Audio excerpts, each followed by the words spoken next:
One of the most popular products that we sell on the TV Trade website, and certainly one of the most useful, is the Sky Eye, such as this Perception Sky Eye that I have in front of me here. So what the purpose of this video is, I'm just going to give an overview of some of the troubleshooting guide of how, if you have a particular problem with your Sky Eye, it's not working, for specific issues, what the cause and what the resolution of the problem might be. So we have the Sky Eye here, which I'm simply going to, it's been fed off a Sky Box, and I'm simply going to come along, I'm going to feed it into this television, connect it in here, okay? So you can see the Sky Eye is now connected in, the RF thing. So we notice then, we come along and we're looking at our television and we're saying, I can see the picture over there, there's no picture here. So what's the problem when I have no picture? Well, it could be that your television has not been tuned in, okay? So if I hit the menu button here and arrow up, I'll come to the installation menu, and we'll come down here and we'll say, if I make a decision that I'll do a manual tune, I will just come along and we'll do a search here.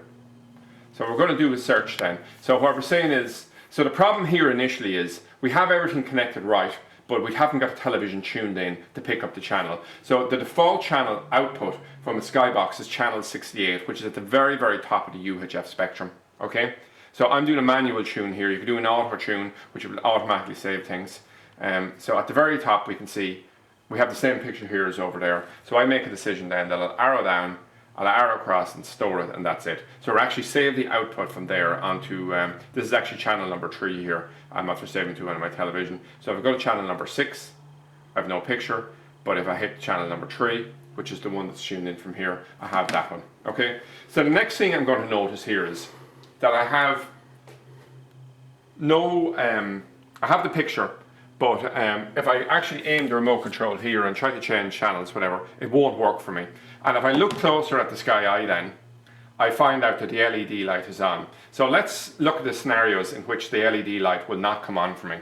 The first scenario would be, if we go back and we look at the television here, and we can see that we have it connected to the RF1 output rather than the RF2. But the problem here is RF1 works fine for the picture, but it does not actually have, I just put it away here, a 9-volt output. So we need to have it connected onto the RF2 output here.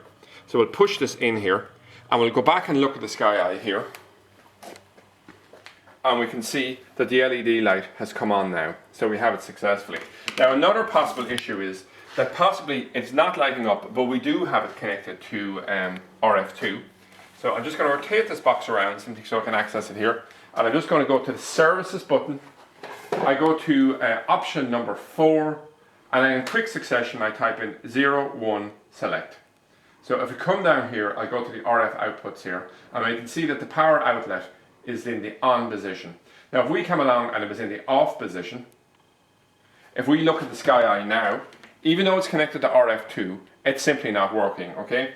Now another interesting thing that can happen with Sky Eyes is that over a period of time, if it's turned on always, that it can actually be on but still not give a 9-volt output. And if that's the case, what you'd simply do is you would go in, you would turn it from the on position to the off position, save the settings, go back in and turn it back on, and often that can clear a problem in it. So that's quite an interesting one there, but it shouldn't work, but it does from experience, okay? So let's look at other things then that can possibly be wrong.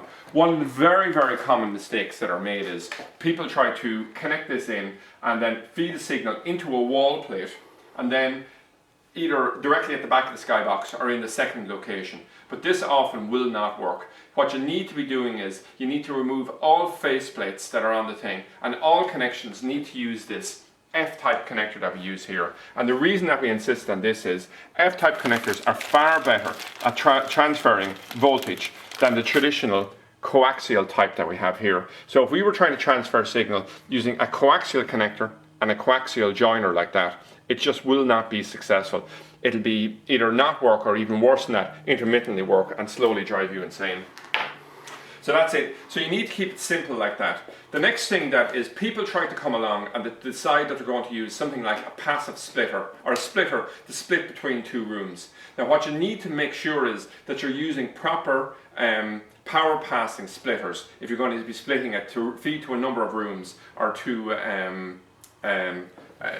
either power multiple Sky Eyes or simply a Sky Eye in one room and not in the other. So if we took this here, this is a Lab Gear link amplifier. So we have TV in here, and on this particular model we have actually 4 outputs. Okay, so what it's doing here is it'll split out the 4 different televisions, and what this will allow is signal to pass through past 4 televisions, but both lets the picture go through, but also very importantly lets the reverse signal coming from the Sky Eye go backwards through here. And with something like this, because it's actually the built-in amplification on it, it's actually not alone splitting but also boosting the signal even when there's no power unit connected to it. So something like that is excellent. So often what will happen is people use something like a passive splitter.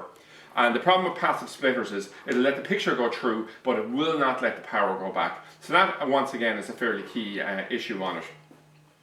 Now, moving away quickly from Sky Eye or Sky boxes onto other type of boxes, a lot of boxes don't have a 9-volt output on them. So they might have an RF out, and people think, oh, I'll just connect it up here and I'll run and I'll power my Sky Eye off it. It just won't work, okay? So what you need if you're dealing with a box that doesn't have a 9-volt output on it, you need to use something like this Tri-Link here, okay? So it takes a SCART lead out of the back of a satellite box, or indeed a SareView box, and converts it into an RF output, which allows you to run the signal through a coaxial cable to the second room, but also adds a 9-volt signal onto it, which will allow it to work in the second room, okay?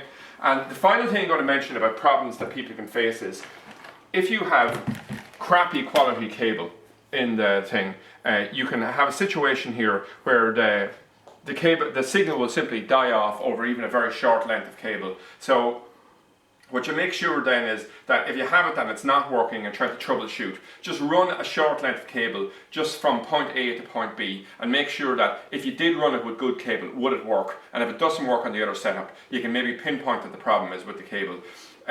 In our Sky Eye installation kits, we provided with about 20 meters of cable, which for me is about the maximum run that you should expect the Sky Eye to be able to work over. Now you can extend that distance by using high cost things like the CT100, which is very high copper content.